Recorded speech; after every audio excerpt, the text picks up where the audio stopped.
Good evening.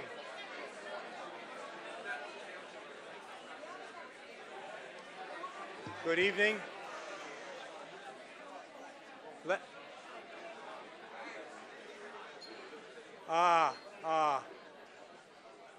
That seemed to work. That seemed to work. Well, greetings. Welcome to the 2013 SAIS Bologna Center reunion. This is the conclusion of the 58th year of the center and the 7th year of my 3-year term. Thank you. And, we look for signs of whether this will be a successful weekend or whether we'll have problems, and so far the signs are good. There is no prediction of an Icelandic volcano, as there was with Eyjafjallajökull in 2010. Did I do justice to Icelandic? Yes. That's a good thing. As far as I know, we are not planning any earthquakes in Emilia-Romagna, as we did shortly after last year's event. And most important, Mary Lee McIntyre of the class of 55 and Ludovico Mazzetti of the class of 57 are here, and both of those people have to be present for a reunion to go on.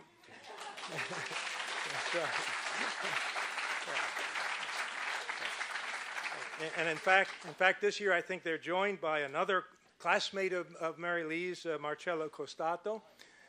So we have another from the class of 55. And beyond that, things are pretty normal. Italian politics is in disarray. The Quirinale is in lockdown, so the president can't escape to retirement. The euro crisis continues to smolder, and the German finance minister insulted all Italians this morning. I have no doubt the compliment will be returned. So tutto posto, and we can get on with this celebration. God's in his heaven, all's right with the world. So, as usual, at the beginning of these events, I like to share with you some facts and figures. The first is we have record attendance this year. There are 357 alumni and guests from 37 countries. Right. Those are the ones who are officially registered. We're going to seek out the ones who are not officially registered and boot them out. Not surprisingly, our friends from Australia have come the farthest. Although, interestingly, those from Japan and California give them a run for their money. And I discovered a geographic fact that I didn't know until today. Tokyo and Los Angeles are about equidistant from Bologna. You don't go the same way, though. Okay. And we have 4 members of the class of 1958. This is their 55th reunion. Complimenti. We have 18 members of the class of 1963, their 50th reunion, and we'll talk about that tomorrow morning. Yes. And we have 80 members of the class of 2008. 80. Now, if you're among the glass half full people, you take that as a sign of their devotion to Bologna. But if you're the glass half empty type, you wonder about the job market. Let's hope it's the former. Okay, so I know you're all here to celebrate and to see friends, to remember good times, and that's a great reason for coming together. But you should know, as we do, for a moment of seriousness, that these reunions are extraordinarily important for the center and the students who are here today, because you do more than celebrate. You help us in very meaningful ways. For example, this year, 81 alumni have volunteered to meet with students tomorrow morning in career sessions.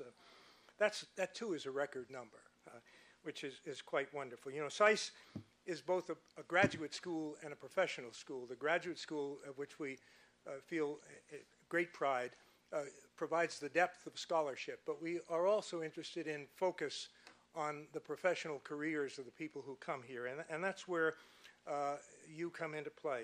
It's really the career guidance, the internship opportunities, even your personal modeling of success, which and what it looks like is of enormous value to the current students. And as I might add crassly, so are your other contributions. And alumni reunions at Bologna have been going on a long time. But in 1999, one of the classes decided to use the occasion to initiate a class gift that would continue to build long after the reunion. And since then, there have been 29 class gifts implemented, and 23 of them continue to build.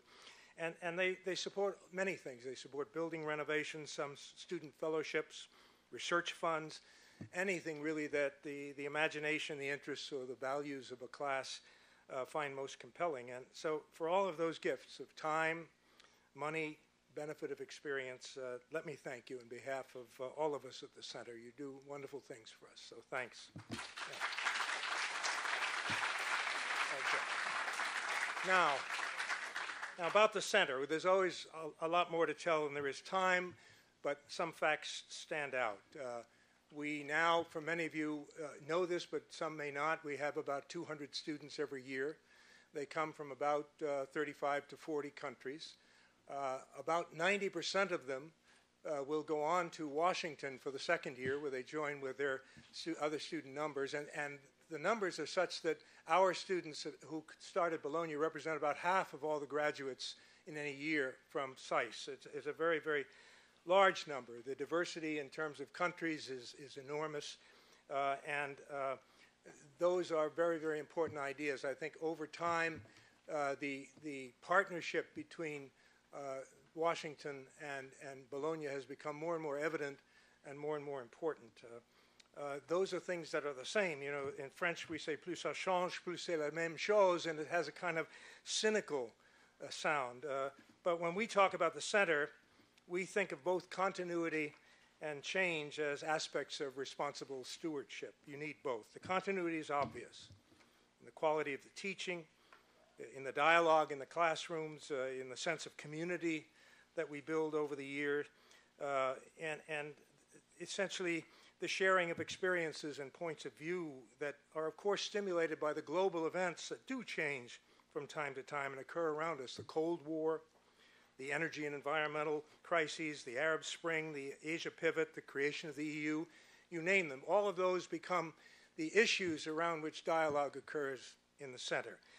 And more, we've come to appreciate that unique strength of SAIS, in my view, which is a year in Bologna and a year in Washington. Essentially a debate, very different perspectives, a debate displaced in time where the students here are able to hear presented a point of view of our mostly European or European-oriented faculty in the year that they're here, and then in the second year, a very American point of view on many of the same issues. It's a rich, rich dialogue that they become part of. Those are the same. Those haven't changed much over time, but lots has changed, and I don't have time to fill you in on anything but some very interesting facts of new things this year and the last 2 years that you should know about. One is that almost in response or in recognition of this new partnership, European Studies is now centered in Bologna. It is now, the program for all of SAIS is run from Bologna Center. It's the first of the concentrations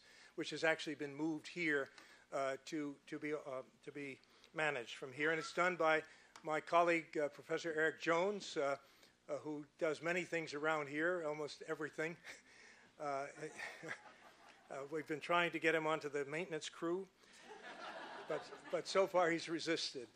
Because the second thing that he's undertaken is that a year or so ago, we also established the Institute for Policy Research, arguing that not only do we have important things to do in the classroom, but all of our faculty are really engaged in the public debate about policy, the global issues. And by formalizing that, by creating the Institute for Policy Research, we were able, in fact, to arrange our seminar programs, to arrange conferences and workshops, to bring visitors in for periods of time, to engage us in the public dialogue on these issues. And it's been very, very successful, and we've gotten a strong start on it. I think tomorrow there's an invitation to go over to Via Zanolini, where we now have new space, several offices in a wonderful building, where those efforts continue. The third, which has only taken about 30 of the 55 or 58 years we've been in existence, is we've been recognized by the European Union as an educational and research operation. From a very practical point of view, that's extremely important. It means we are eligible to be the European partner to our American colleagues. It means we can be the recipients and the applicants for funding in the European Union. It means that our entire engagement is officially recognized and we have a place here. And that's very, very important as well. So those are important, unique strengths. And there's one other thing that's changed that I have to make mention of, extremely important to all of us, and that is we have a new dean. And he's just written a book some of you may have heard of, which will ensure that he will be here at least 4 years. He's not going to go into the Obama administration. But the important thing about Vali Nazar is that he shares with us the strong feeling that the unique quality of SAIS is its global presence. Is that unlike many other institutions, the way I put it is, rather than being an American School of Foreign Affairs, we are in fact a global institution that teaches in an American tradition, that teaches with many American values, but views itself as global, encourages that kind of vision, is in the world rather than trying to look at the world only from Washington. And Vali shares that, and that's very encouraging to us, and he's expressed it in many ways. He talks about the fact that, well, this is the SAIS center at Bologna, but it is SAIS Europe, essentially. And that broader vision of what we are is one of our guideposts, guidelines for looking into the future and how we can, in fact, contribute. Now, over the next couple of days, we hope to give you a glimpse of how all of these continuities and changes are affecting the center. The program is a result of a lot of hard work of many people, and I can't acknowledge all of them, but I want to acknowledge several in particular. My colleague Gabriella Capini, who directs our extraordinary development team at the center. Mira Shankar, who, as Director of Career Services, had the unenviable task of figuring out how to arrange for 81 alumni to meet with 200 students in a 2-hour time slot tomorrow morning. She has been looking sober over that, but I think it will happen.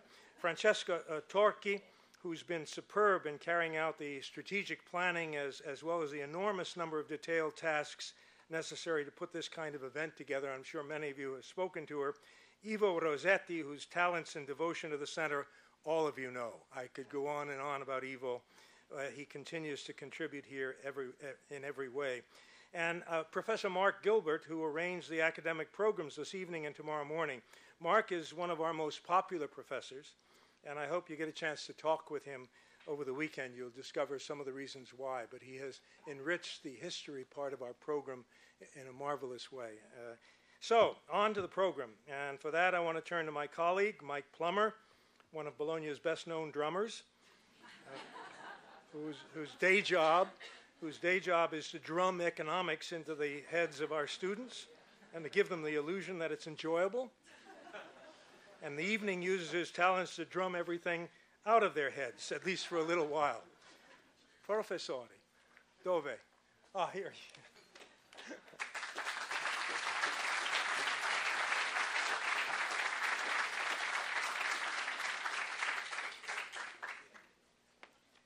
Thank you very much, Director Keller, I guess. Well, I'd like to welcome everyone to our opening panel, Coping with the Crisis. It's wonderful to see so many familiar faces. The alumni I've been able to meet over all these years, but especially my ex-students, whose names I don't always remember, but I'm pretty good with faces. And it really has been an honor to teach you over the last 12 years. I think that we in Bologna are really very privileged to be able to get to know you so well. We're able to do this, to get to know you inside and outside the classroom in a very intimate and intellectually stimulating environment. And we're learning actually a great deal from you. So that's always very profitable for us as well. But unfortunately, unlike our colleagues in DC, we only get you for 1 year. The second year you go over to Washington, and a large majority of you don't end up finding jobs here in Bologna so you can hang out with us. So in any event, we get you 1 year, and it's an intensive year, and that's wonderful, but it's only 1 year, such is the lonely life of a Bologna Center resident faculty member. So on to happier topics, the crisis. I'm always envious of my Italian colleagues who are able to make a very clear point of reference when they say this is the worst crisis since the war, which always confuses us Americans because we always say, which one? Which war? You know? It's really pretty foreign. Okay, but more importantly for our present purposes is we have to ask ourselves, which crisis? Are we referring to discrete shocks such as the subprime crisis and the monumental financial debacle of fall of 2008, followed in very shortly by the European sovereign debt crisis a few years later, or do we mean the medium and long-term crisis that has been afflicting some OECD countries even for 2 decades, including this one, but also in Japan? So it's unfortunately we have a variety of these crises to think about, and even though I would argue that the press tends to focus more on the macroeconomic shocks, I think that the microeconomic policy dimension to them are also pressing. And we sometimes lose these things in terms of the discrete shocks, particularly in this country, right? We have political allergies to economic reform, and these have really contributed to its being among the slowest growing economies over the past few decades. And as the Economist magazine always likes to say, we've only grown faster than Haiti and Zimbabwe over the last 10 years, which isn't a good growth camp to be in.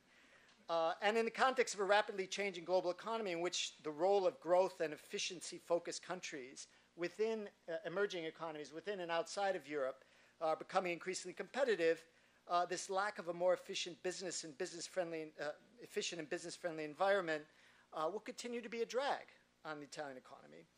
Despite its great strength in terms of education, here in Bologna we know that very well, human capital, expertise, and its tradition of innovation, and yes, the fact that it's in the largest economic space in the world. Now, Italy is not alone in the OECD with these problems, but it is unfortunately a leader. Now, this isn't, even though I think these microeconomic aspects are very important, it's not to say that macroeconomics don't matter, they do, e come. But it's useless to try to separate, I think, the microeconomic story from the macroeconomic story when we're crafting economic policy reform. They're both key to growth and development, even if the latter is more dramatic in the short run. When crisis manifests itself in massive capital flows after years of large capital inflows, banks risk liquidity crises and the financial systems risk bringing down the economies and the rest of the Eurozone with it. Of course, remedial macroeconomic responses are essential and naturally take a priority. When I was advising the Association of Southeast Asian Nations during the 1997-98 Asian financial crisis on trade policy reform, I lamented to some policy makers that I thought that some very promising trade reforms were being ignored. And I'll always remember one senior official who told me, when your kitchen is on fire, you neglect the garden. I think that it's pretty clear that the Eurozone fire in the kitchen has been roaring for some time, despite the best efforts of the fire department. So naturally we have the questions, will the fire be contained or will it bring the house down? Today we're extremely fortunate to have a star panel tackle these and other issues related to our theme, Coping with the Crisis. Each infinitely well-equipped to discuss the crisis from vital perspectives, be they micro, macro, political, social, or accidental. Our goal is to have them put on the table ideas that can serve as fuel for the fire, for a fiery dialogue that hope will be able to start with the group. And I promise that the pyrotechnic metaphors will stop here. Okay. First, we have Elena Panaritis, who's a policy innovator and social entrepreneur from Greece. She's been a key figure in promoting change in crisis-stricken Europe and Greece through Thought for Action, which is an action tank she founded. She was a member of parliament and special economics advisor to the Greek prime minister during the, shall we say, challenging 2009-2012 period. Elena is CEO and founder of Panel Group and has served as president of COMSUD, a network of parliamentarians and policy advisors for the depoliticization of the Mediterranean Sea. And she's been doing that since 2009. In more than a decade as an economist at the World Bank, Elena spearheaded several institutional reforms, included property rights reform in Peru, for which she received the International Best Practice and Innovations Award, detailed in her book, Prosperity Unbound, Building Property Markets with Trust, which articulates her innovative methodology, reality check analysis, considered one of the best practical applications of institutional economics applied to property rights. Elena is taught at Wharton, INSEAD, and of course at our partner camp at the SAIS DC campus. Now, Thóra Arnórsdóttir, how'd I do? Does that work? Okay, well. Thóra has worked in the media for 15 years and is now a senior editor at the Icelandic National Broadcasting Service. She is currently the co-editor in current affairs TV program Spotlight. I hope it's okay if I use this English translation. Thanks. Thóra has also created a TV series on the economic crisis in Iceland and documentaries on various issues, from the Dalai Lama to farmers in the remote westwards of Iceland to female pioneers. Thóra holds a BA degree in philosophy from the University of Iceland and the University of Genoa, Italy, and a MA degree from SAIS, including, of course, a year here with us in Bologna. Thóra was one of the candidates in the presidential elections in 2012 in Iceland, running against the incumbent that had won 4 terms in a row. He won a 5th, but she was runner-up with a third of the votes. Okay. Finally, Arne Hartmann, whose name is easier for me to pronounce anyway, is a former senior manager at the World Bank, including senior advisor to the managing director, country director for Southeast European countries, chief of mission to Romania, and research fellow at UNICEF International Child Development Center. She's been a senior consultant to many organizations, from the Brookings Institutions and the IMF to IFAD, and most importantly, she's been a professor chez nous for many years, teaching Introduction to Economic Development and Development Cooperation. Her PhD is in law from the University of Hamburg. Okay. We've asked each panelist to address the topic from the viewpoint of their home country, and I'd like to articulate a few points of instruction before we begin. Okay? As the goal of the panel is to generate discussion with you, we have asked that each panel give opening remarks of no more than 15 minutes. And I know this is really tough because we have 3 experts that I'm sure could talk for at least, could give probably 2 or 3 day lectures on this, each of them. So 15 minutes is really tough. So hopefully they'll just put some things on the table. And I should mention that therefore the goal here is to stimulate discussion, so everyone has to discuss. If I'm hard-nosed in keeping time and then people aren't very active in discussion, I'm really going to lose a lot of face. And in Italy, that's a big deal. So we're going to need a lot of discussion from the floor. Okay? After our, which will begin after the short presentations, and I would beg of you, when you ask questions, to keep your questions short and to the point, to say who you are, what your affiliation is, and of course if you have a relationship with us, and so. But please don't talk too long because we have to keep it moving. There are lots of people with, I'm sure, will have some very interesting things to contribute. Okay. So why don't we begin our session? And Elena, do you want to start? Why doesn't everybody come up here and we'll start it?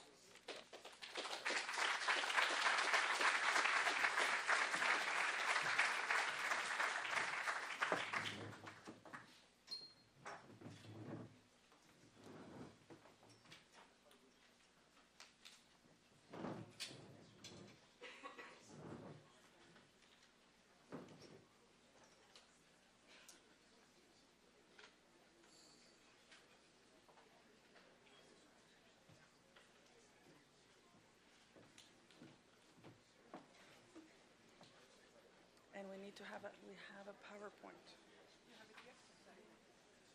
It's on the desktop, just minimize it. So, may I? Sorry. Okay. Where is it? Where is it? No.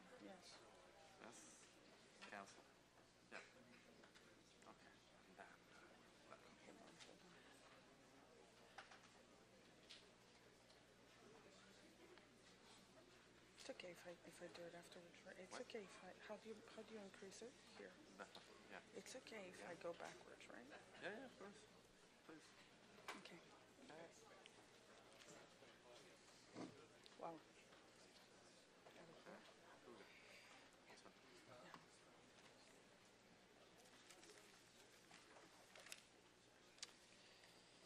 Well, the STAR panel starts with Greece, which was the STAR crisis management challenge for the last 3 years. The smallest country after, I guess, Cyprus, 2.7% of GDP contribution to the European Union zone, to the Eurozone.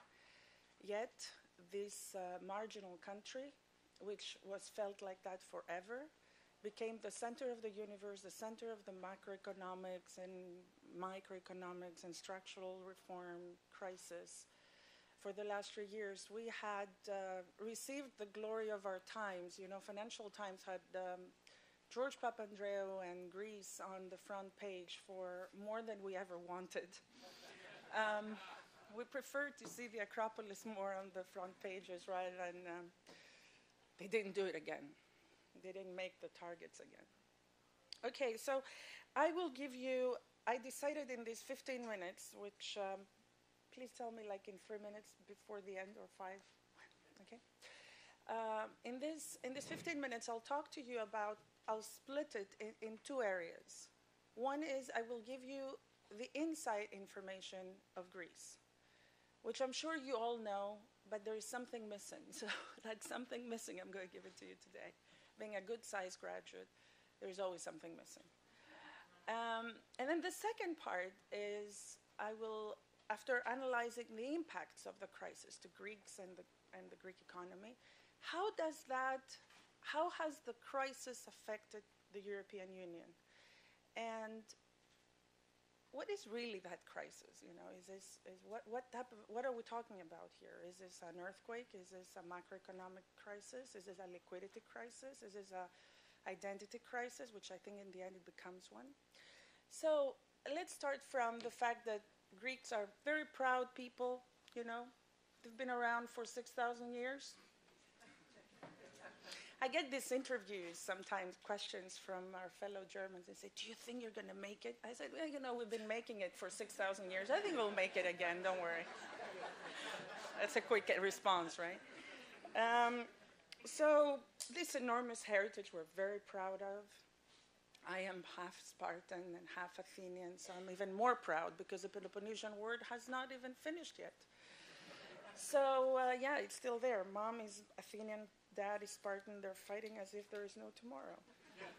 So, but what is going on? We have this 6,000-year history, right? Heritage, culture, education, all very, very clear about it. Yet we have a very young modern democracy that has not gone through industrialization, has not gone through the democratic evolution of a society that had no interruptions. So, for instance, Britain. Great Britain is an extraordinary example. France is another good example. The United States is another good example of countries, even Germany, of countries that had continuous uninterrupted societal evolutions. Like imagine Darwin evolution of a human being, right? Equivalently, societies evolved the same way. Unfortunately, that did not happen to Greece, nor to other countries around the region, nor to countries that have been colonized. So you can see this interruption. And what does that interruption, what does it really mean? It means that in 1830, when Greece became the modern state, without institutional memory of having had ever a state before in such a way as we are now identifying it. Last time we had a state was the Byzantine Empire, which was the eastern side of the Roman Empire, which was the overtake of the Romans of city-states. Goodness gracious, that's not something you want to go back to. So 1830, what do? We are completely importing, copy-pasting legal systems, institutional arrangements of the French and the Germans. Whether they adapted correctly and appropriately to the Greek reality, that's another story. They didn't. We even imported a prince, because, you know, they were running out. There was really great unemployment at the time. Germany was unifying and Italy were unifying, and, you know, lots of princes running around hallways saying, is there a place for me to go become a king someplace? Oh yeah, well, Greece is one. Romania is another one. Albania is another one. Bulgaria is another one. Something similar occurred in the Iraq War, if you remember. There was some uncle or a nephew that was saying, oh, well, I'm around. Can I also become the king of Iraq now that Iraq is democratizing? So the history is really repeating itself. So here we are, these modern Greeks that are the relics of the Acropolis, but then they're becoming relics, really. So what happens in the end? We have a bit of an insecure political system generated right now. What does it mean, an insecure political system? A political system that knows that it's there because it has been independent from the Ottoman Turks, but with the help of the Russians, with the help of the Germans, and the help of the French and the help of the British, the big great powers at the time. So that insecurity still remains. So it's interesting. It's a piece of information. It's a piece of news when you go abroad and you find a Greek that doesn't do well independently in America, in France, in England, anywhere. But in Greece, it's a piece of news if you find him doing well. Why? We have overburdened our system with transaction costs. That's what we call in economics, which is nothing else but administrative burdens. We are completely pretzeled in bureaucracy. We are so pretzeled, that's why we have this thing here, starting a business for us, which is the only way we can actually go out of a crisis, entrepreneurship. Greece ranks 146 out of 180 countries. The Philippines is worse, 161. But now, if you look at Spain and Austria, it's 136 and 134 if there are Spanish and Austrian people here. They also know how hard is it to start a business. So Greece is really, if you wish, the beginning, the little window that opens and says, actually there is a European problem of overburdensome bureaucracy that does not allow productivity to grow, innovation, and entrepreneurship. Brain drain is not starting in 2009, has started several centuries back.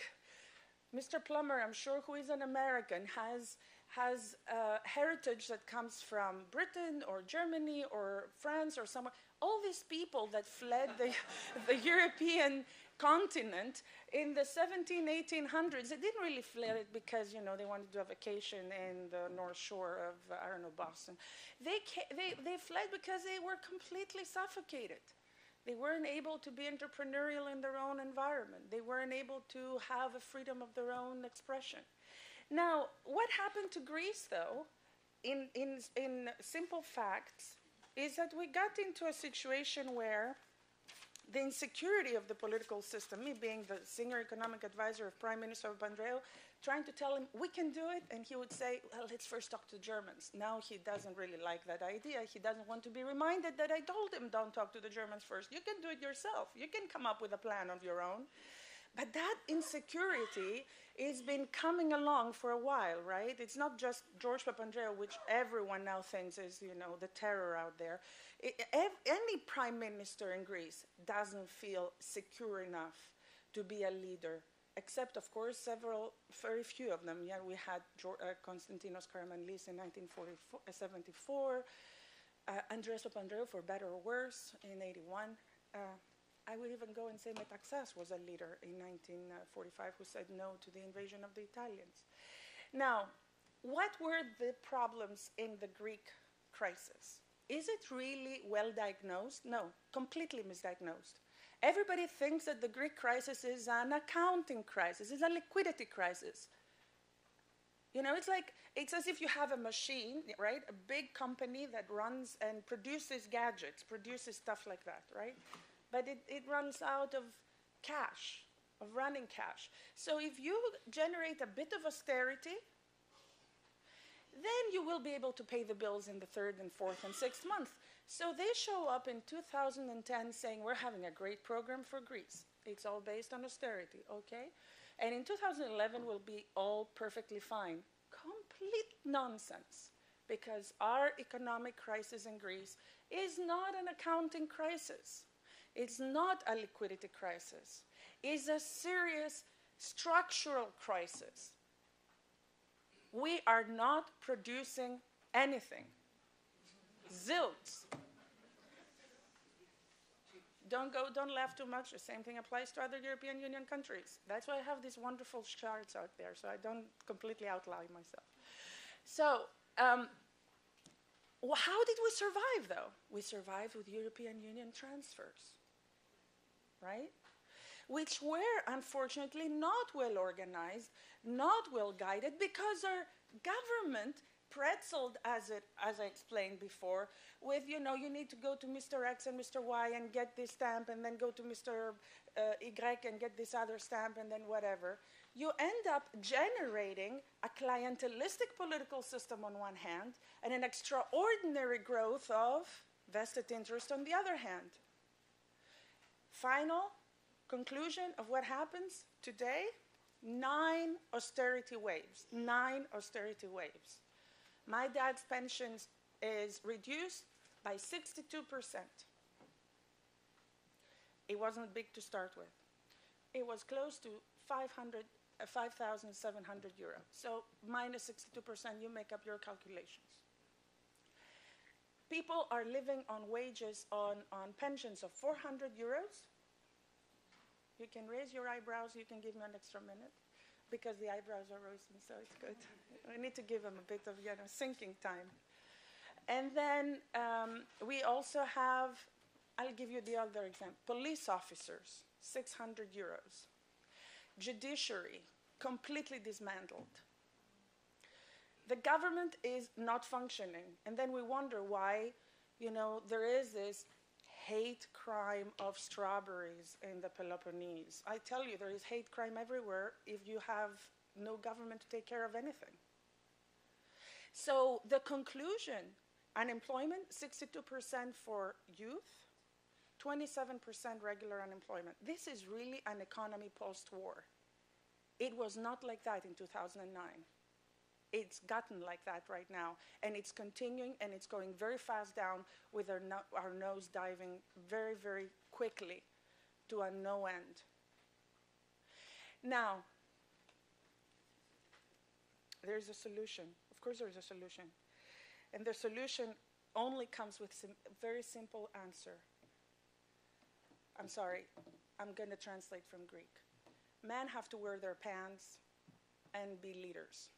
And women have to be leaders as well. And we don't have any of that in any European country, definitely not in Greece.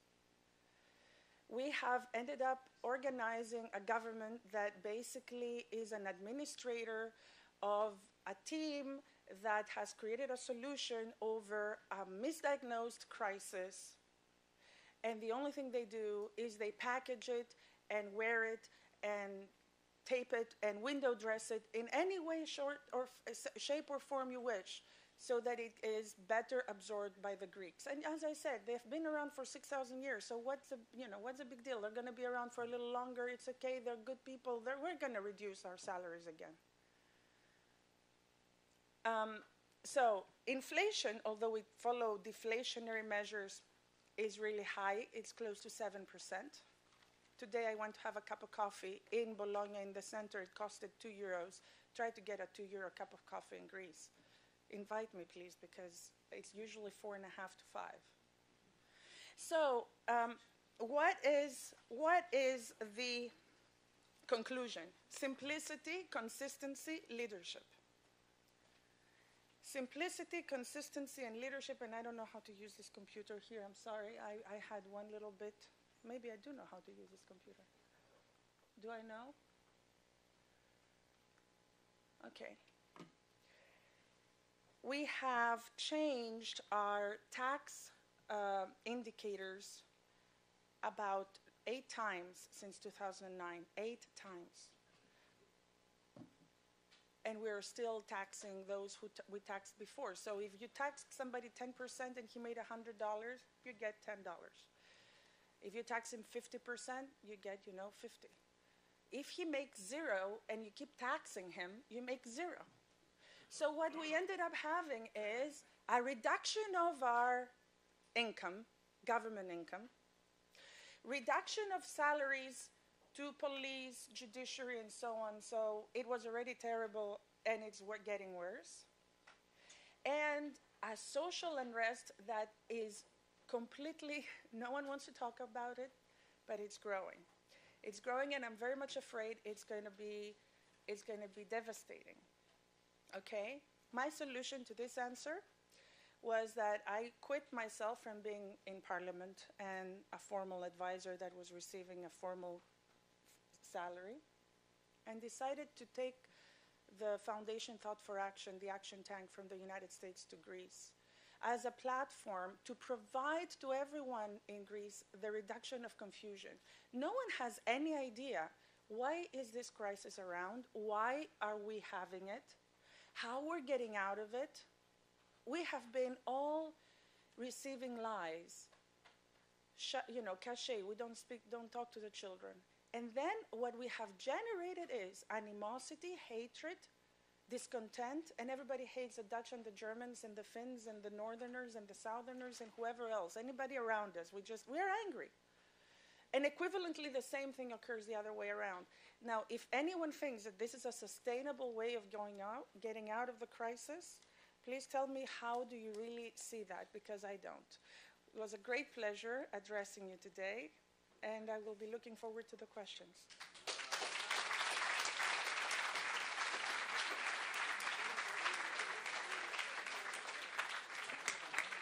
Thank you very much, Lena, for that very stimulating and heartfelt presentation. I'm sure there'll be a lot of questions from the floor after that presentation.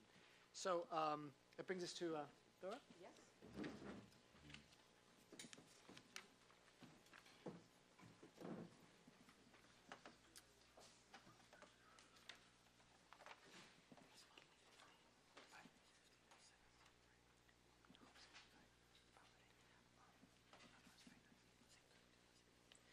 So hello all, it's a real pleasure to be back in Bologna. I think we have about 70 people from my class. Exactly.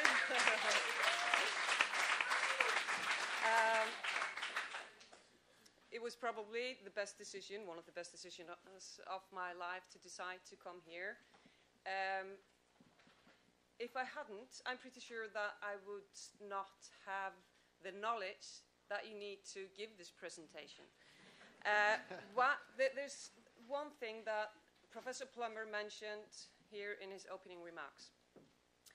And that is that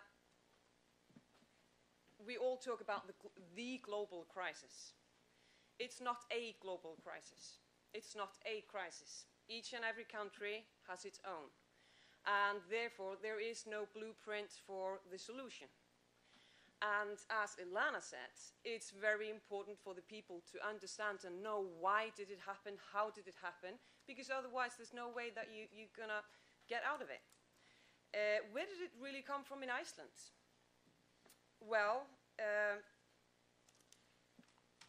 Iceland is a small country. It's an island, 320,000 inhabitants.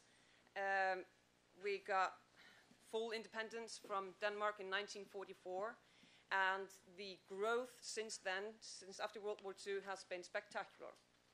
Mostly because we got the Brits out of our legal waters, we got some Marshall money, and very high rates of literacy, and a pretty, you might say, knowledgeable population. You got consensus on where we were going. Around 2000, the banks were nationalized. No, they weren't nationalized. On the contrary, they were privatized. They had been national run. And the big political parties handpicked the ones that were allowed to buy. And it was a horrible choice. In just a few years, less than a decade, they managed to bankrupt those three banks in such a way that the biggest one exceeds Enron. We're talking about a small little country up north, a fishing nation. So, but I mean, you can't just do that on your own. So I want just to give you an idea of what was happening, what the mood was like, the atmosphere in the years running up to the crash. I mean, the boom years, we talk about, I mean, it's a term. Oh, this is so 2007. You know, when something is extravagant.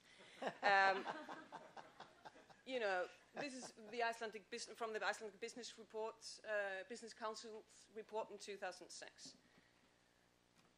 Can you sense a little bit of arrogance there, maybe? You know, Iceland should stop compare itself with the other Nordic countries, as we have long since surpassed them in most fields. And people just nodded. Yes, that's right. I mean, talking about the presidential elections, this is a little bite of a speech he gave, I think it was in 2006 as well. And, you know, you ain't seen nothing yet, because Iceland is going to take over the world. We are the masters of the universe. We are genetically more fit to do international business. And I don't know, what happens, what does history tell us about the people that dance around the golden calf? What happens? This is what happens. Boom. And on in late September 2008, the phone rang at my home. I was on maternal leave. My husband is a TV reporter as well. It was one of our colleagues, 7 a.m., asking, so is Svavar awake? My husband said, no, he hasn't been awake at 7 a.m. if he doesn't need to since he was 5. And she goes, Glitnir, one of the banks, is bankrupt. And I go, so Glitnir is bankrupt. And I just saw him grab his suit, and I saw under his feet, and we hardly met for weeks. And these weeks were crazy. On 6th of October, we had our Prime Minister go on air, you know, with a flag behind him, saying, oh, something horrible has happened, being really vague, and ending with these words, God bless Iceland. It was like the feeling of a war declaration, and people were freaking out. What is going on? We had Gordon Brown in the UK saying, Iceland is a bankrupt country, we're going to put a terrorist law on them. You know, I can tell you, it was amazing. And we had foreign journalists flocking to Iceland, expecting to see soup kitchens, and, you know, the supermarkets were empty, and, you know, it was all over, that we would just have to go back to self-sustainable farming. And we know, because we are well-educated people, that's not how it happens when there's a crisis.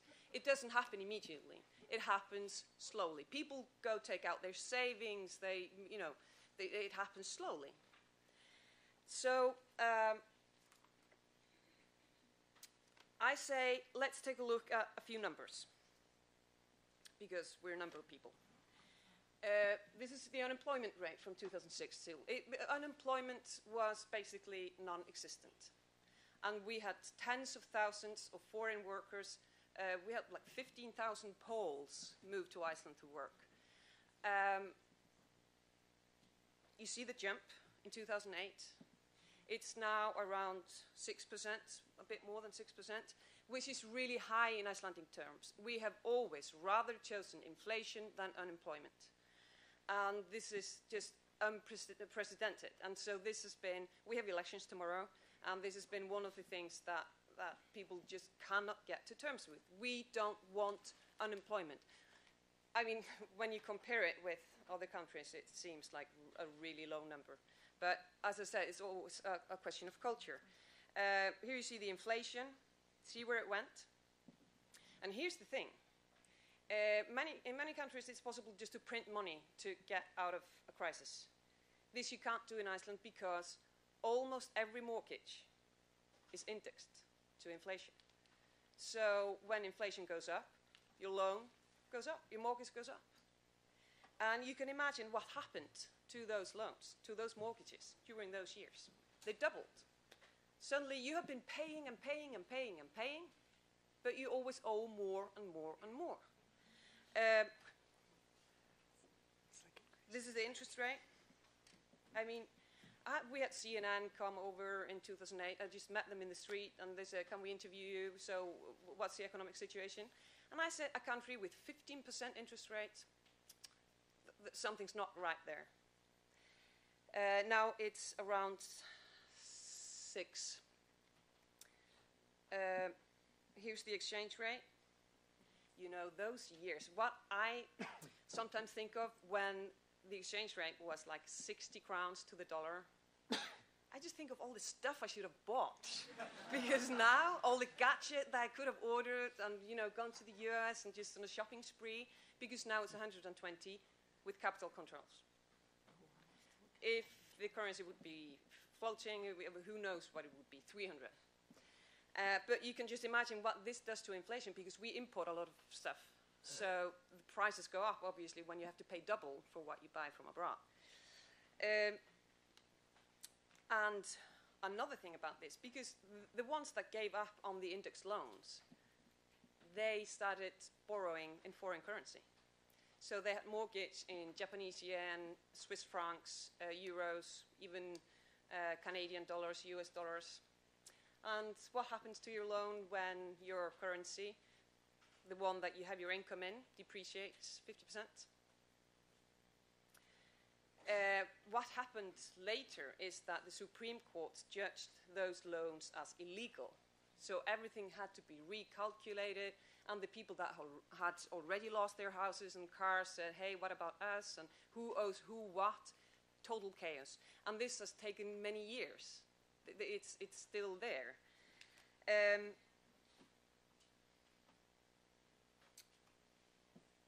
This is just a curiosity, because car registrations, they often are a good indicator of what's going on in a country. You see, at the peak, there were 3,400 cars imported in 1 month. It went down to 77 in 2009. And now it's, you know, slowly going up again. GDP growth. It was tough. It went down. You see there in 2010, 2009-10, it was tough. There was recession, clearly. But the last 2 years haven't been too bad in this sense. So you might say, "Oh, well, when we look at these numbers, it's not too bad, is it? You've got out of the crisis. What's the key to it?" And I keep getting phone calls from foreign journalists asking me, "So what's the key? How did you do it? This is really great." But it's not as simple as it seems. Now, this growth has been spurred by, well, nature has helped us out a lot. We had the mackerel deciding to move up north into our waters, creating a huge dispute with the EU, but we said, "Hey, it's here. You know, what are you going to do?" So that created quite a lot of income for us, as did those wonderful eruptions that you might remember. Why? Because it just puts Iceland on the map. Tourism has been growing incredibly fast over the last few years, with the 50% depreciation of the currency, plus that it's a kind of a hot spot. You just, you know, you can hardly walk downtown Reykjavik now. It's all full of tourists. Oh, no, that's not possible. Three. No, I'm kidding.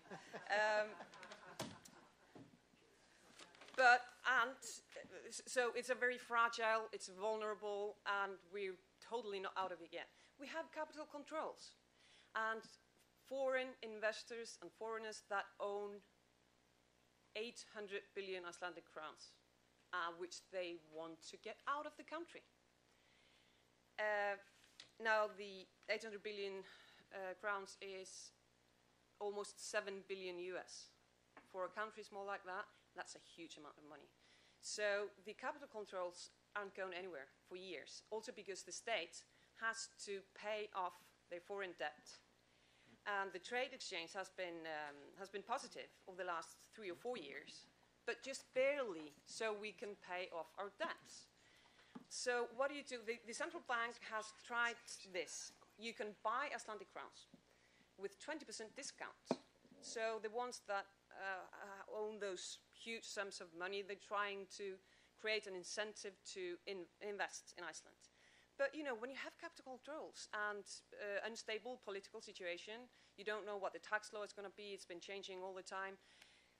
Are you going to invest? So it's a vicious circle. How are you going to get out of it? There's no clear solution to that. I might address the EU question later on in the discussion because obviously it's connected to having our own tiny little currency.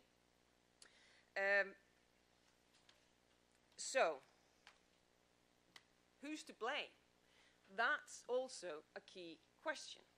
We have a handful of people that bear the main responsibility.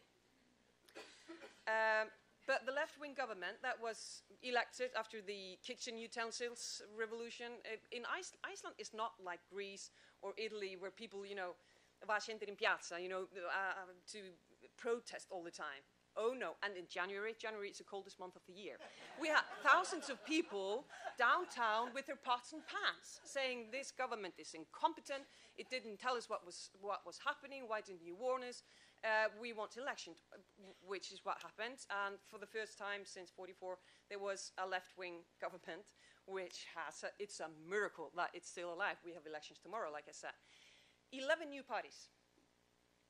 So these numbers that you saw, they have not been reached in a total consensus with everyone working together. On the contrary, this group of new parties just reflects the frustration and anger still going on in my country. And of course, I'm kind of angry that, they had to cut child benefits, the healthcare, the education, everything, infrastructure, and that I'm paying for the party that I wasn't invited to. But that's how it is. If you spend more than you earn, someday you're going to have to pay. And then you open the paper and you say, this one and that one, one of those handful of guys, because these were 99% men, got 100 million written off here, 1 billion written off there, and they're just, keeping on. So whether the government deserves, it's always unpopular to be the one that's cleaning up. It's done some good things, it's done some bad things, and it's definitely not going to be re-elected. So I say that the prospects are good. Obviously, it could go bad, but we have great resources that are the most important now. We have green energy, lots of it. We have a rather young population with very strong roots. The return rate of people that go abroad is more than 90%. People want to go back home. So if we manage to create a society where you can get a job in your field, well, we're pretty well off. It's a magnificent country. The Japanese come only to see the Northern Lights. They're flocking there, and it's worth it. So, yeah. I also get paid by the Icelandic Tourist Board. So one of the reasons, or the main reasons, why I decided to run for the presidency last year is that, one, I don't think it's normal for the same person to be president for 20 years. Absolutely not. I think it's undemocratic. Second, the polls showed that I would probably be the only one that had a chance of winning him. And most importantly, I just want to, I have 3 children and 3 stepdaughters. So, I just want them to have a good future in this great country. Now Plumber is looking at me just like, Argh. So this is it. I really look forward to addressing, there's a lot of stuff I haven't addressed, like the ISAVE issue and the EU issue, so please give me a chance to do that right afterwards. Thank you.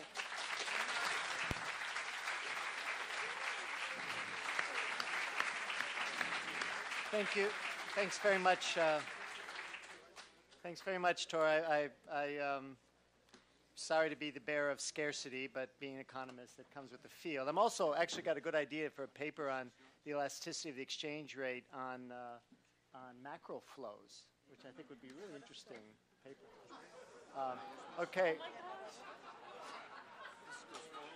So now, Arna. Well, I must say, it takes some guts to come here being a German.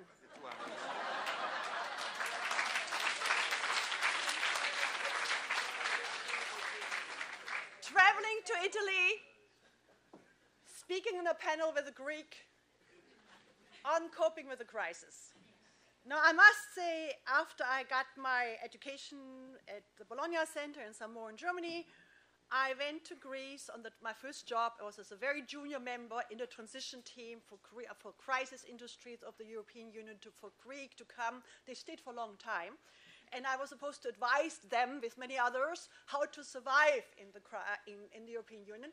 It became clear to me that they would not, and I changed to something more promising. I became Economist for least developing countries. And now, how will I handle the task today? Like my chancellor, I will be measured, risk-averse, conservative, hoping for the best, and hopefully a little bit more charismatic.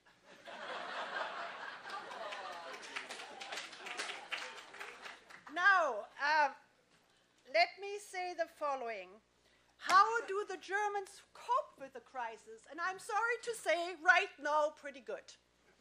Their unemployment is down from previously 9.5% to about 6%. For Iceland, that might be bad. For us, that's good. More Germans are working than ever before.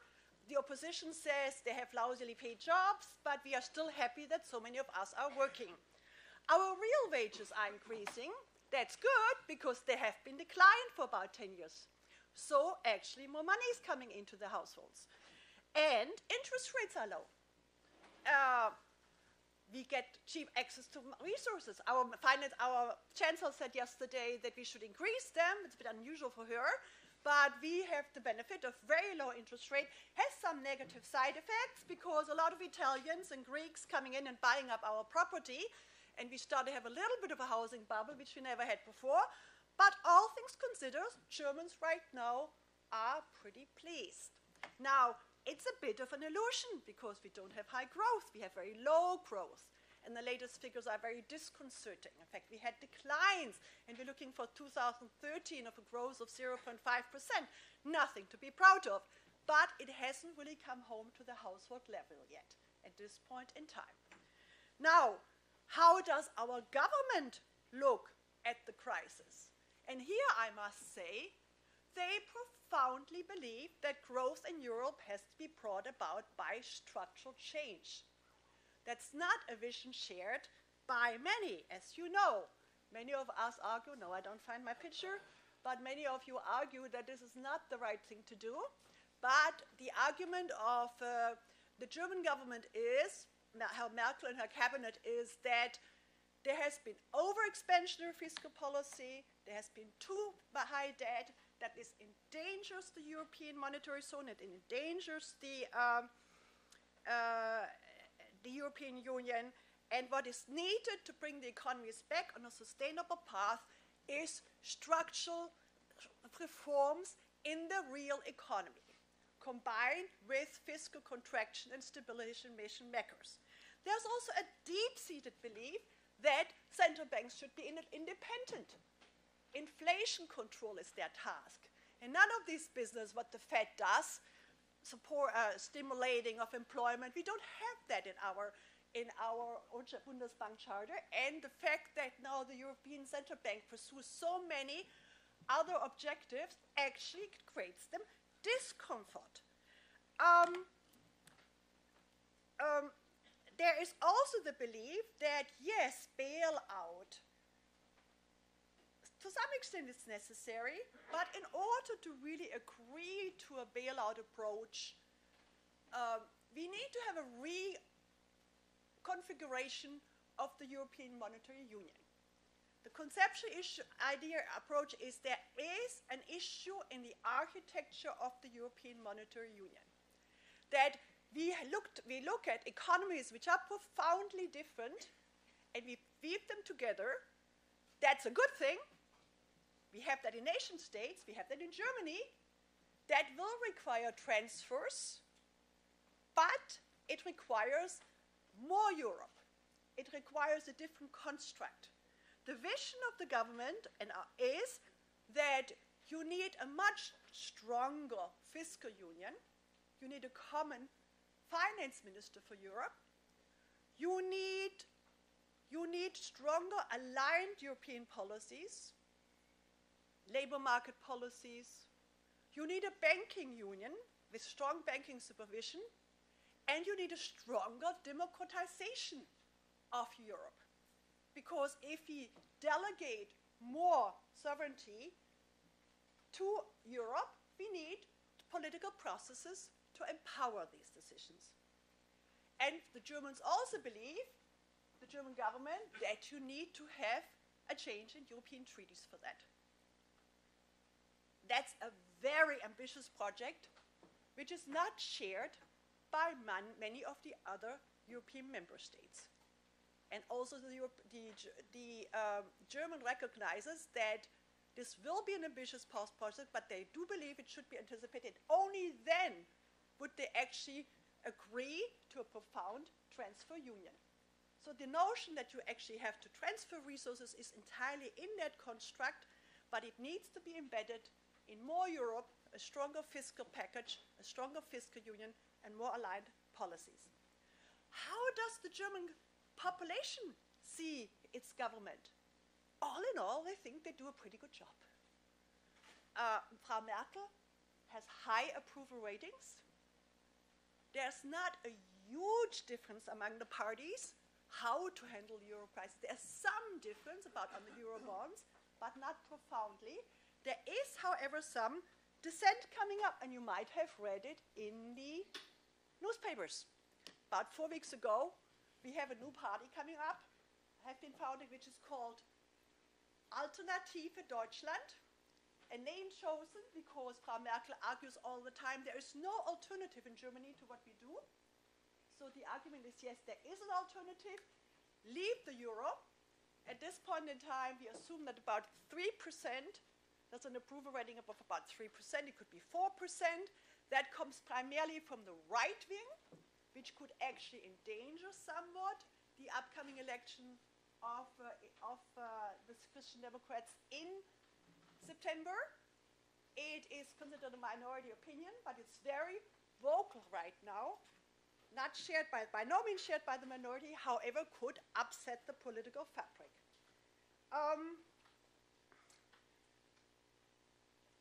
We should not expect, as a result of that, to see any changes or loosening up to the election of our government on these positions until September.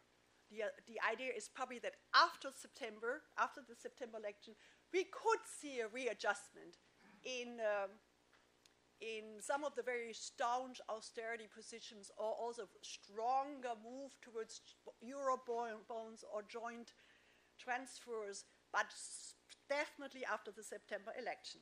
Now, I wanted to say a few things about what is the relationship of Germany as a result of all of these strong positions taken in the last 3 years. We all know about the Greek tensions.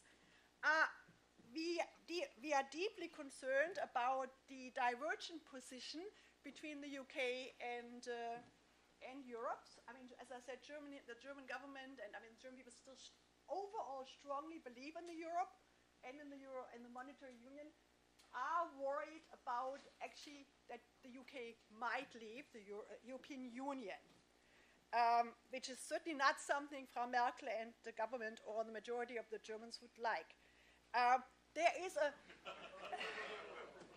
that is not how the relationship is between the Germans and the Italians. We simply don't understand Italian politics.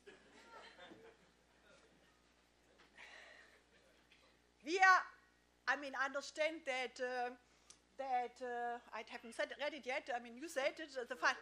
I don't know what he said again. I mean, I know our... You should stop complaining. You should stop complaining, the Italians. Well, I thought we were quite happy. I mean, that at least we had somebody who was not 70 years old and had no record of whatever. I mean, we did not particularly... I mean, I know that our opposition leader called that calling in the two clowns, which was not appreciated at home or by our president. But I must say there's a profound we simply don't understand it.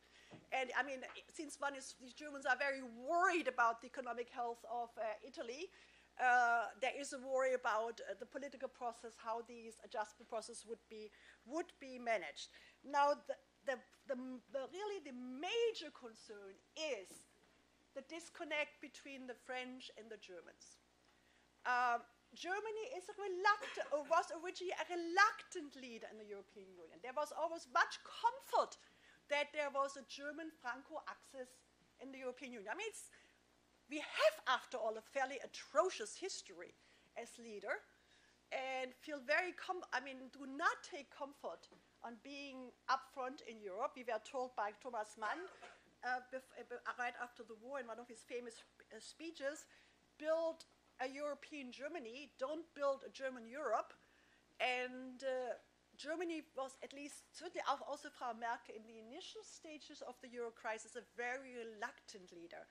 And of all possible people, the Polish Minister of Foreign Affairs said, what I'm worried about is not too much leadership, it's too little leadership right now, that we think that has somewhat changed.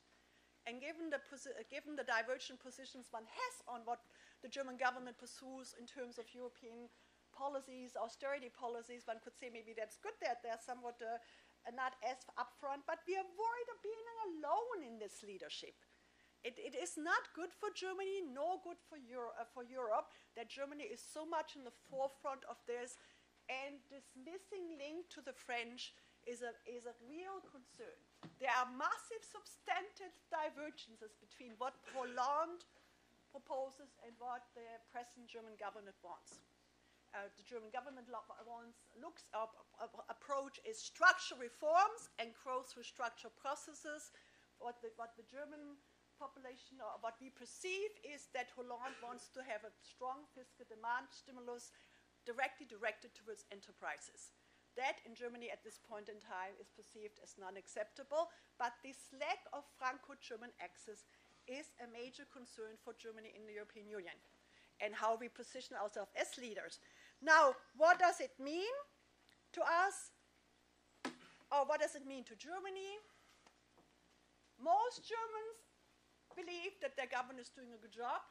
At this point, Germans are rather self-satisfied, but it's probably an illusion, unlikely going to last very long, because German exports we have a demand reduction for German exports. We're being encouraged to go stronger on the demand stimulus. This might be just an intermittent process, but that's how the position right now is. Many of us feel that it's the job of the Germans to more clearly articulate their vision for Europe. Frau Merkel has simply not been very good in laying out a vision for Europe. She's considered a very competent and adept manager of political processes. But what we look is a guiding path. Where will we go towards? What does it lead us to? And the German thinkers do have this construct about a new architecture for Europe, but they have neither been able to communicate this to the German public, nor or at least I believe, to our neighbors. Thank you.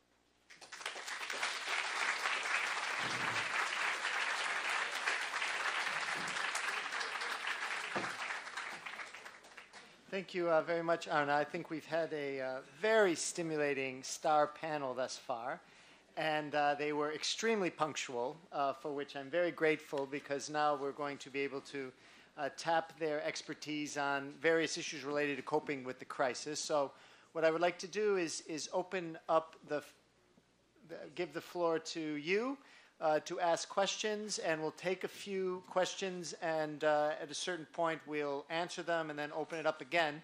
But again, I want to stress to please be rather brief in your questions or your comments, and also identify yourself when you do so, and of course say to whom you would like your question to go. Okay, so.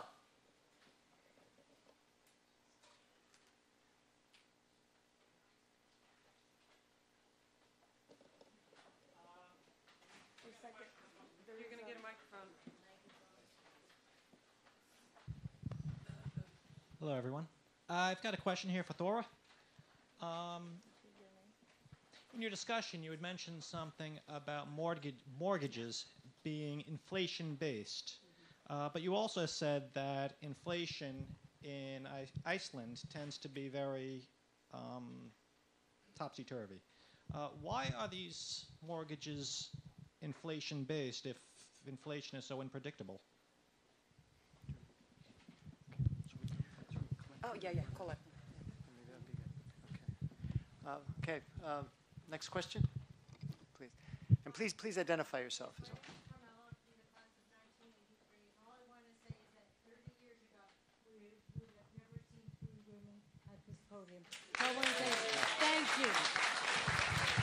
I want to say thank you.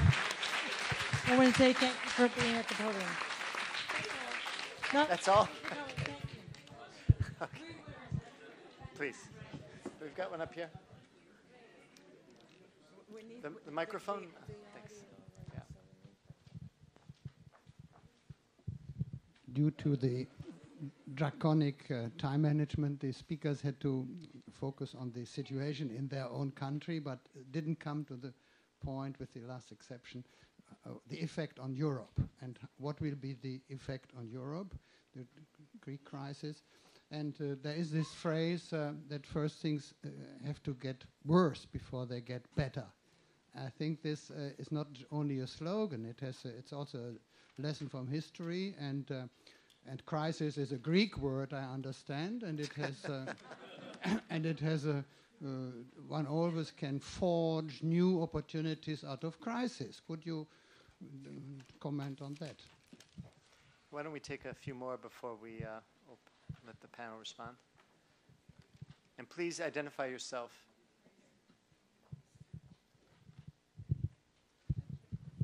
Hello, my name is Manuel Martinez, SAIS Bologna 2003. And I would like to ask the professor, yes, who talked about Greece, yes. Would a profound labor reform and a profound financial reform be like a good plan to start with for Greece? Okay, one more.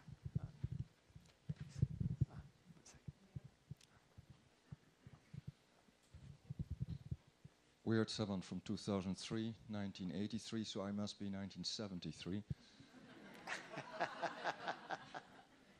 And my name is Peter van Krieken.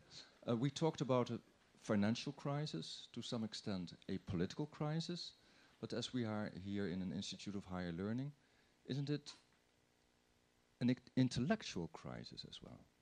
And are we, as institutions of higher learning, able to create the new leaders intellectually able to deal with it? We answer this group of questions and then move on. Why don't we begin with Elena? I can answer the mortgage question in Iceland. I think this would be better done by Thóra. I'm a little grim about the effect of the crisis in Europe. I'm an economist. I worked with 30 plus countries, 7 of which were in close to default, some of them already defaulted. I started my career at the World Bank with Latin America, Argentina, Brazil, Peru, Venezuela. Right? Great CV to have. No one really wants to touch you. You think that they're going to bring another crisis to their country. Yeah, I was actually called at home back when in Greece. I was called Cassandra, because I was really telling them what would happen, and it would happen. I wasn't really saying it because I wanted it to happen. I was saying it because I was trying to avoid it. So what I think will happen in Europe, if we don't get our act together, we will go back to ground zero.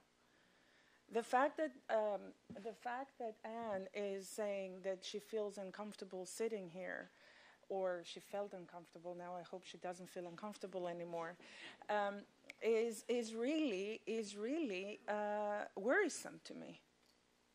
And that's a social aspect. We're having, in Greece, we never, ever, ever had a right-wing party or left-wing party that was, well, we had a left-wing party that was involved in the Civil War, but we never really had a right-wing party that was against anything and everything. And now we do. The Golden Dawn. No one talks about it because it's a taboo subject. 24% is Golden Dawn receiving right now. The formal polls talk about 11%. It's 24%.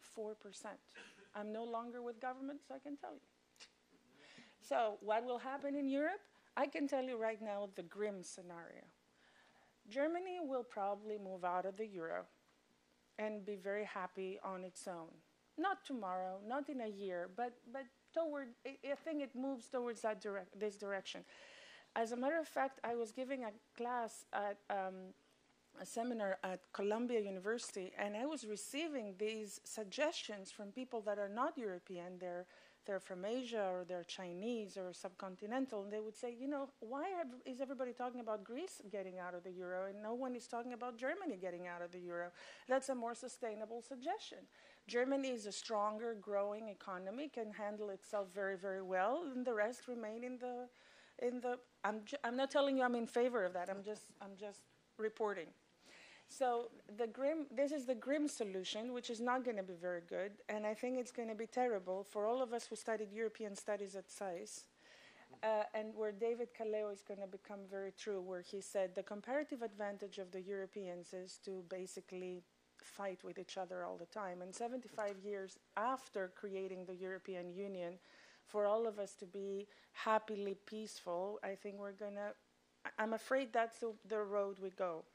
Now, crisis is a Greek word. I suggest that we should ourselves find ways to get out of the crisis, irrelevant of what Europe is telling us and irrelevant of what the IMF is telling us.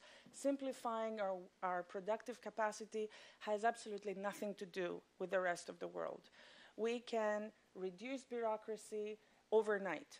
We don't have the guts to do it because there are too many vested interests that are making a lot of money out of this confusion. Okay? And the European Union is not allowing us, or the Troika, to really go this way. I'm going to respond to Emmanuel for a second only.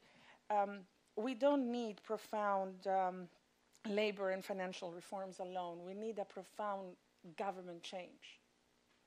I tried to explain to you that since 1830s, our government structure is wrongly based. So we really need to go back and, you're probably from Latin America, I'm assuming. So I remember in Latin America in the 90s, people were changing constitutions rather often.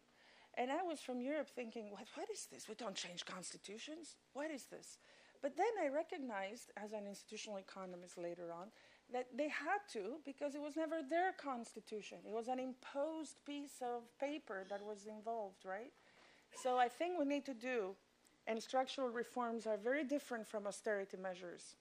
We need to simplify administration, simplify labor markets, not reduce wages, but reduce dead weight loss. There is a huge administration cost that no one gets, okay? And really make very transparent every single process. So when you go to the judiciary or to the court or when you go to a public office, you should have a piece of paper outside that says, if you want to get a certificate, which is a copy, it should take 25 minutes and €5. If you want to go to court for a first level crime issue, it should take you 2 weeks. We had none of that. You go in and you think you're in Latin America in the 1700s. You never know if you're going to walk out of there. It's like 15 years after being in a court judgment, maybe after you're dead, there is a court decision that will come out. These are the changes we need to do. Or Italy in the 2010s. Or the Italy in the 2010s. You want to I'm sorry, just a second. You mentioned about the intellectual crisis. That's why I did Thought for Action as a platform of educating the people. Greece is not, or Europe is not a pyramid scheme. We're not talking in a developing country where the 2%, I was watching this morning on CNN a Ghana thing where they were saying 5% of the population is able to be well educated and they're ones that are actually running the country. Well, the people that run the country in Greece are not the well educated, as a matter of fact, they're the badly educated. But they're ones that are fed by the vested interests that hide behind all this bureaucracy. So what do I do with Thought for Action? A whole group of us is basically giving through the internet and through events like this how do we get out of the crisis? How have countries gotten out of, lessons learned? How did New Zealand get out of the crisis? And how did, for instance, Britain did not come out of the crisis until Mrs. Thatcher showed up? How do you badly privatize a utility, and how do you well privatize a utility? How do you do banking union? How do you not do banking union? And unfortunately, we are in an intellectual crisis, and I'm going to say that part of the intellectual crisis is the fact, forgive me now, that's my Greek coming up, the fact that we took out of the education of high school education in Europe, Latin and Greek. Completely agree. I think it has distorted people's minds.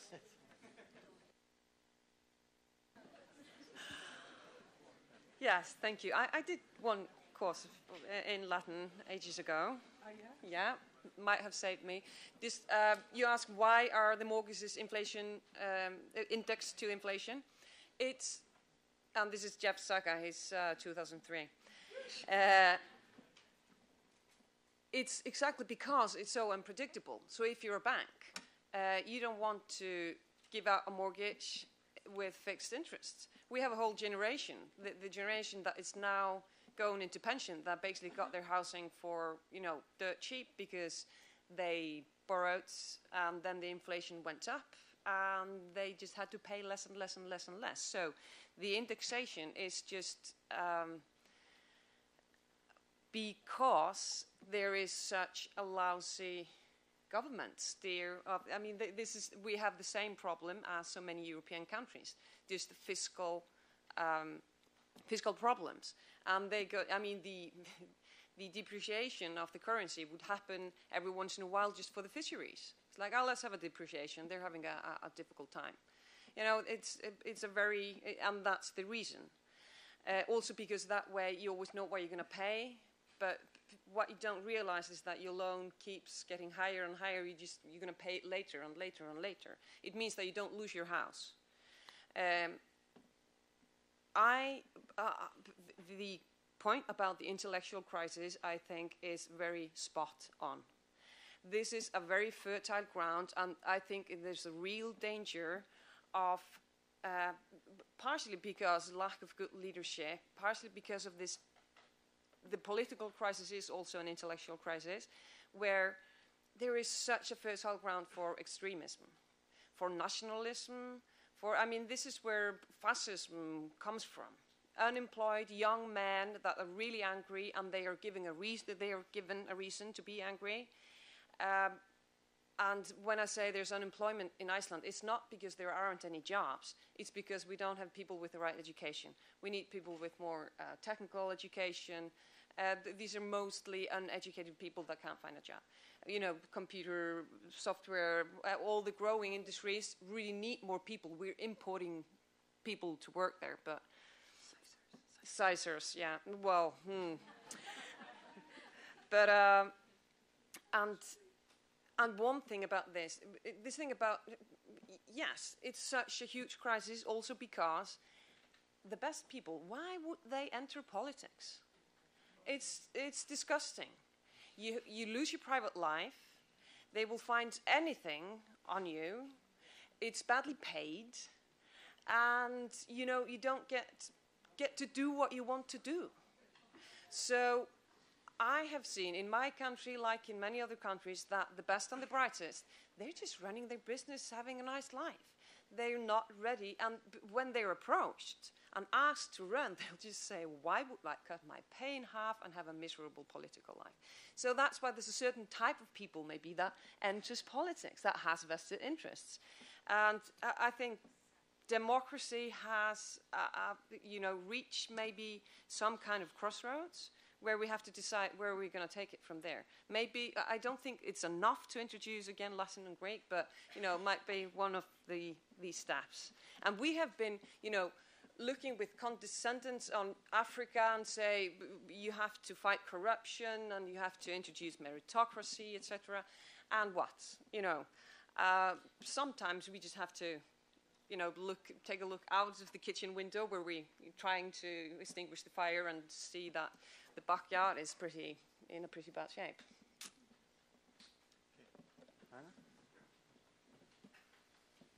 on the effects of the euro crisis on Europe. Certainly in Germany, one is profoundly concerned that a breakup of the euro zone could also lead to a breakup of the European Union.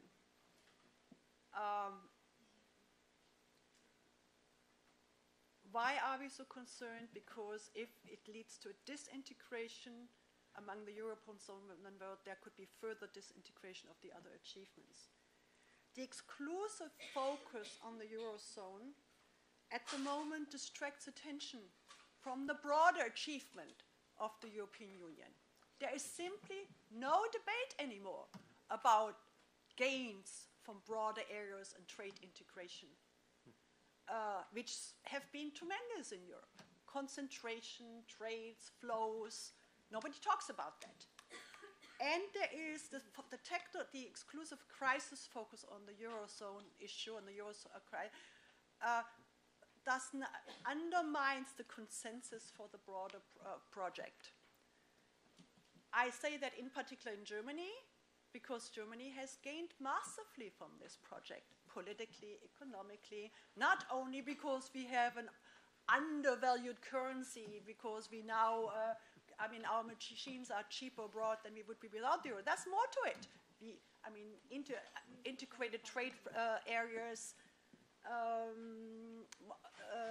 concentration in the centers, that is simply not discussed. So what would I say in terms of intellectual leadership? I think certainly in my environment in Germany, a lot of intellectual leadership is being dispensed on discussing about new architectures for Europe. So on the more technical professional theme, I don't really see that. A lot of intellectual debate. What we miss as Germans is the political leadership to translate that thinking into vision and political consensus. What we miss, what we long for, in spite of all the admirations for Frau Merkel's wonderful and respected apt management, we need a vision like Willy Brandt in the Ostpolitik, like Adenauer Mitterrand for the creation of the European Union, like at the time, in spite of all its faults, Schmidt with the European currency integration. It's the political vision which translates the technical intellect, what we at the moment miss, and that's why we are sad about the partnership which we don't right now have with the French, because that was often also stimulated by that. Okay. Elena wants to make a quick point. A quick point, I think. This was so well put, and it's funny because I had this conversation as well in a previous panel. The fact that we don't have leaders is because the European Union has been so successful. It has been so successful. I mean, even Mr. Kohl said, former chancellor, if I ever had to take into a referendum the inclusion of the application of the euro instead of the Deutschmark, we would have lost. So the whole construct of the European Union is based on elitism, is based on leadership.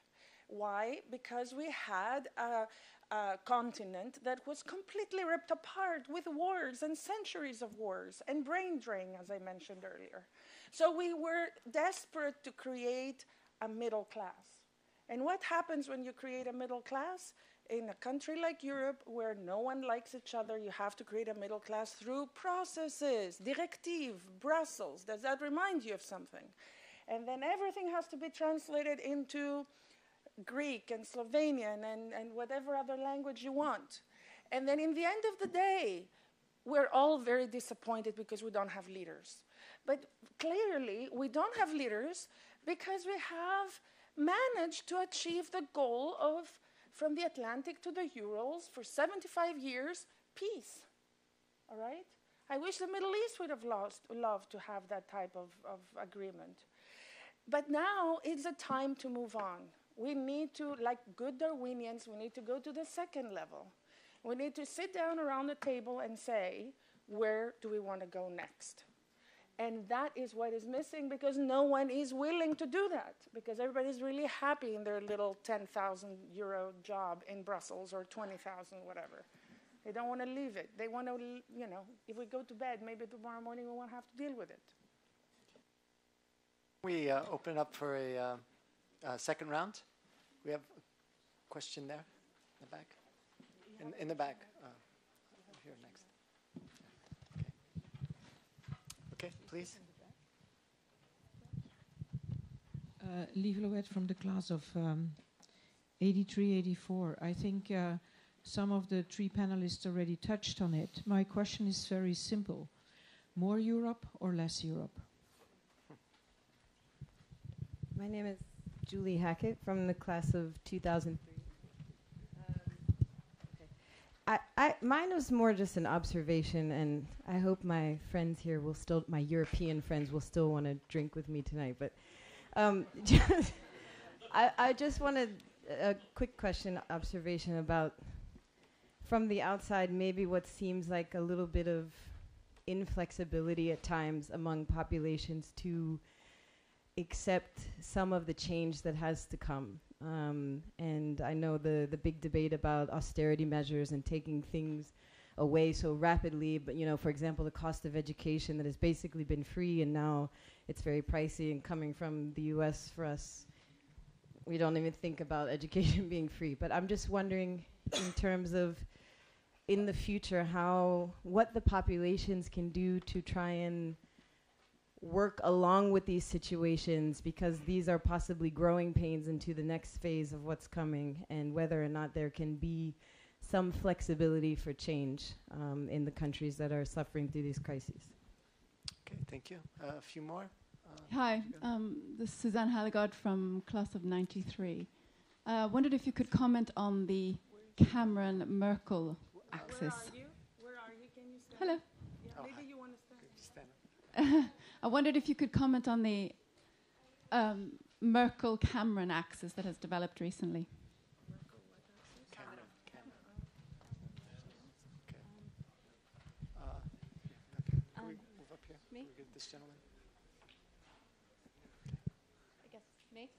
Hi, my name is Dara Iserson. I'm from class of 2008.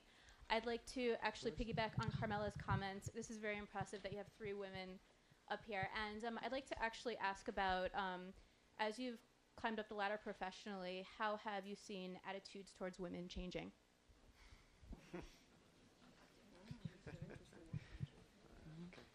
Okay. Could we get the microphone up here?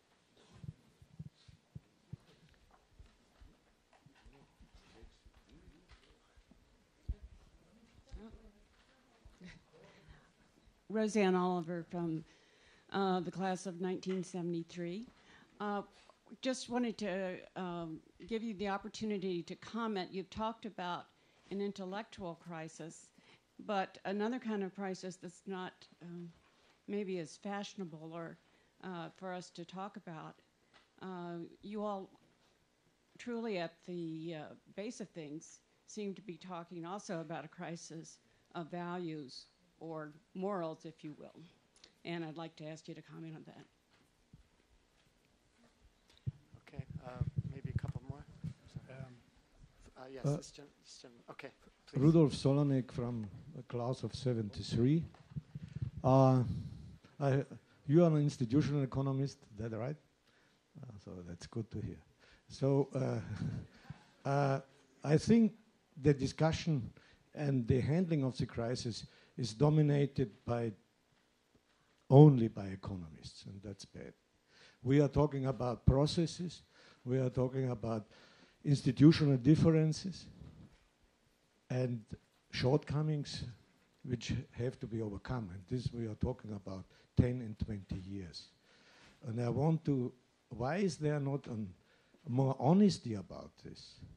Because this is the root of the crisis. Is not financial. That can be solved. Now, the impression is the economists give us, I am one of them, you give them money and in 3 or 4 years the crisis is solved, which is not true. So, again, there's my question, what can we do, what are you doing to really streamline the discussion on these institutional cultural issues? And be clear that these are 15 years or more. So we will have to go through that. Okay. Okay.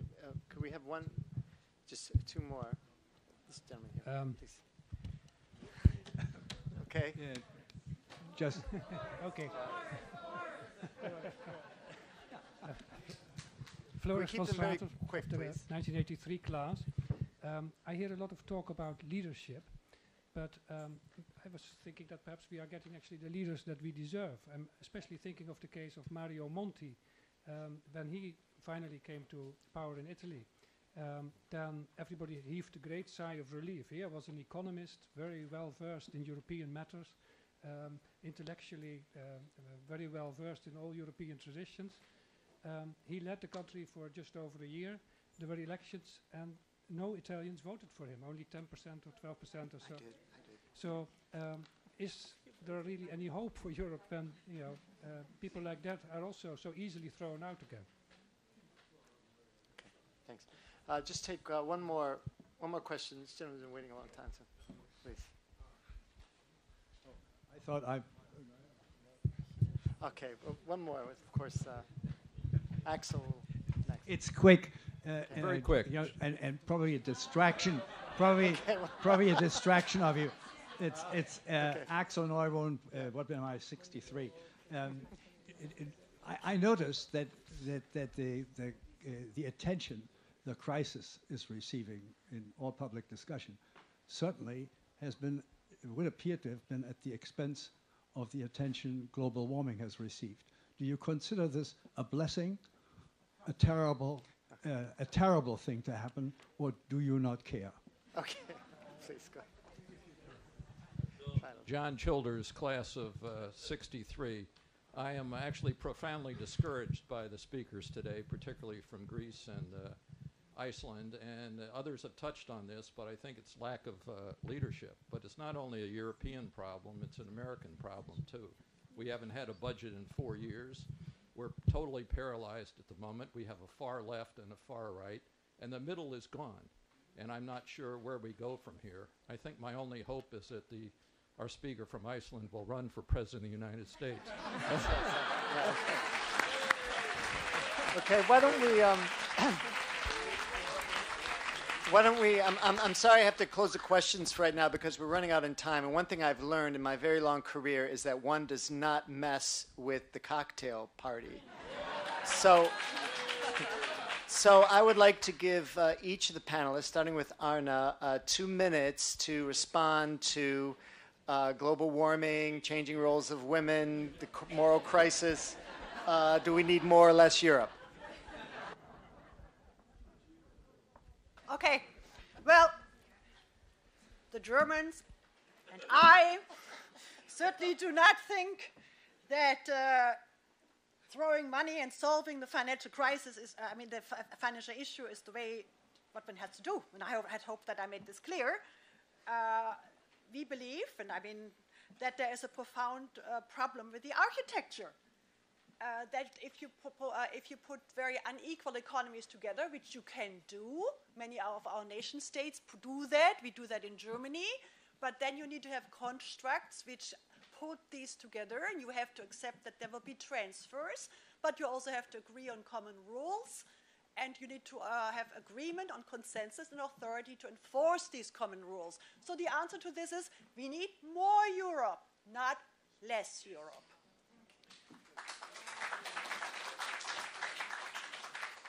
Now, I also don't quite share the alarming position on the intellectual leadership because these positions are very well articulated, not only in Germany, but also in different European task force, the Rompuy task force. My concern was more how to translate this in a political leadership. At this point in time, unfortunately, that would be just a constellation of time. We don't need the shakers, and we don't have these visionary leaders which grab the ball. I wouldn't call it out a crisis in values. Certainly, we in Germany had periods where we did not have visionary leaders, but the times when we had it, it moved the agenda forward. But the building blocks for more Europe and how to do it and how to build constructs on how to tie more together unequal economies by transfers, by common fiscal, by aligned political, have been well thought out. The Cameroon-Merkel axis We perceived it, at least from the news, as a worrying thing. Yes, I mean, given what I just said, the Germans certainly want more Europe, at least in the medium term, with stronger political empowerment, with more political engagement, with alignment of treaties. That's the 10-year project. The Euro crisis preoccupation is more of an aberration which, unfortunately, if not handled properly, could pull the whole project apart. The fact that the UK so firmly goes in the different direction and says we want less Europe. You can build your your Eurozone with more Europe, but we're not part of that. So that's fine, that's your project. But the overall European project, we want to have less sovereignty delegated, is of course a dissent in which we didn't see any progress in terms of the discussions between Cameron and Merkel. And I know that certainly our leadership, I mean our intellectual leadership also, not just the Christian Democrats, are very worried about that, because we would like to have Europe not with the UK being an integral part. Women rising, have you seen changes in my field? Definitely on the middle level, a lot of change up to middle management. The golden glass ceiling on the upper level still prevailed, at least when, it's still strong, very difficult, but I've seen very strong changes in my professional field on women engagement, women leadership, and being, up to, I would say, upper middle management, not on the highest.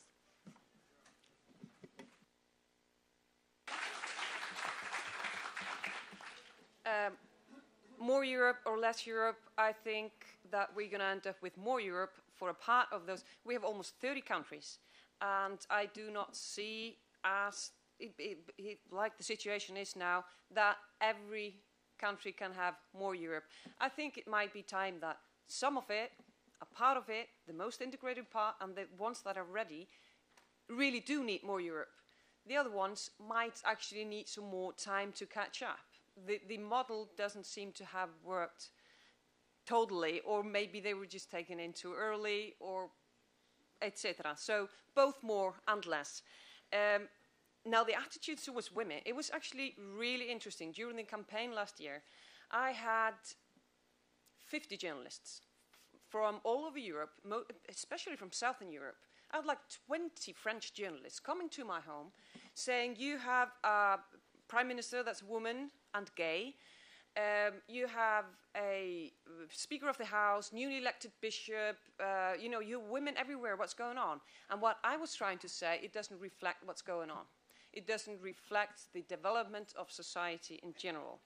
That there is definitely still, yes, the attitude might have changed. We will allow one and one and one, but if you're talking about total equality, we're so far away from that. And I mean, I admit that going into a campaign 8 months pregnant, it just spurred such a huge discussion. I mean, those journalists, they would take my husband aside and, just, can I talk to him just a little bit? Yeah. So what are you going to do? Are you okay with this? I mean, who's going to take care of the baby? And he's like, it's my 6th child. I know how to change the diaper. I can do it with one hand. And it's my right. Yes, exactly. And it was his right. He said, it's my right to choose to support my wife, to do some great things for my country. I think that's my right without being, looked upon like a freak. So we're still far away, but we're banging the glass ceiling all the time. It's getting cracks. But we should never, it's not time to take down the gender equality classes, far from it. Now, I found it really interesting, the one that we're talking about, values, morals. Absolutely. I can say that in my country, we just, in general, Icelanders have looked upon themselves as hardworking, honest people. And we just got carried away. Greed, arrogance, and just bad moral values were suddenly prevailing. And I think that that's something that we really need to talk about. Not just about the money that got lost, but about the social capital that we lost, about the culture that is fractured, and about values. on which values do we want to build our society? That's the main question. That's what the Greeks started out with. On what basis do we want to build a society? What rights should the people have? How should we behave? Global warming.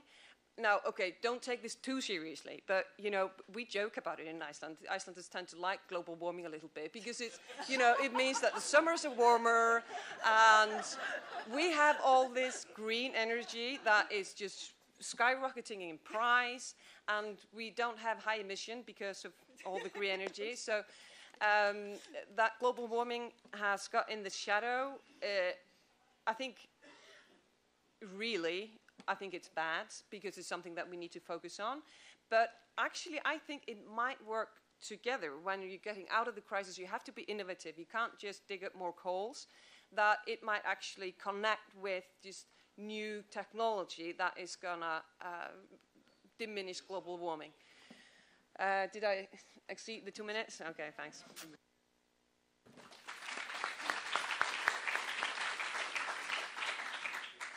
Okay. I leave the woman question, which is the most difficult one, at the end, because I really don't know what to answer to this one. And I'll start with the more or less Europe. And from the two answers, there is no one answer. So my answer is we will have a different Europe. It's not going to look like the Europe you remember, or or you studied at SAIS with David Kaleo, or with whoever else. I would like a more federal Europe.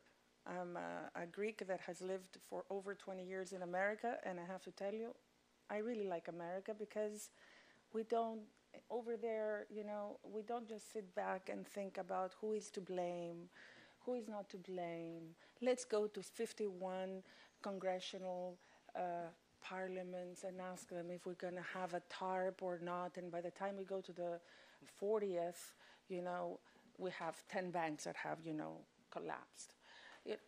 There are some things that I think we need to look into other countries, how they work it, that are unified, like the US, and adopt them.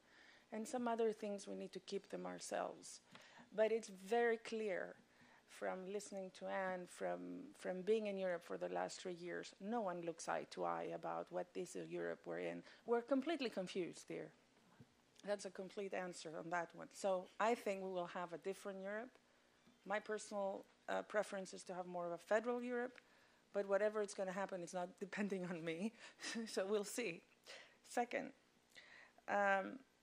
crisis of values and morale and so on. Well, as I said, I lived in America for 20 years, working for the World Bank and traveling to 1,000 places. And coming back to Greece 3 years ago, I couldn't recognize who was a gentleman with the values. I couldn't recognize the country I went to. I couldn't. I left a country that was, more or less a regular country with family values. 98% of our enterprises are small and medium scale enterprises. And I'm reviewing a chapter of a book Francis Fukuyama is putting together about Greece. And he's saying Greece still has these family values. I'm like, when was your last time you went there? We have no family values at all. Zero. Cynicism is the number one value that we have.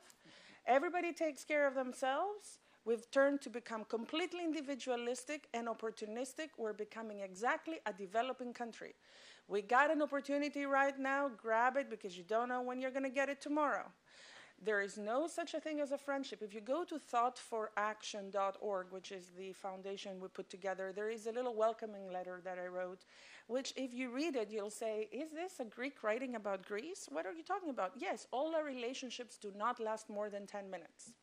And it's not a relationship between a man and a woman. It's a relationship between the Minister of Finance and the Prime Minister. It's a relationship between the Parliament and the law of increasing taxes. And every European thing that we have really discussed it in the cradle of democracy in the Greek Parliament.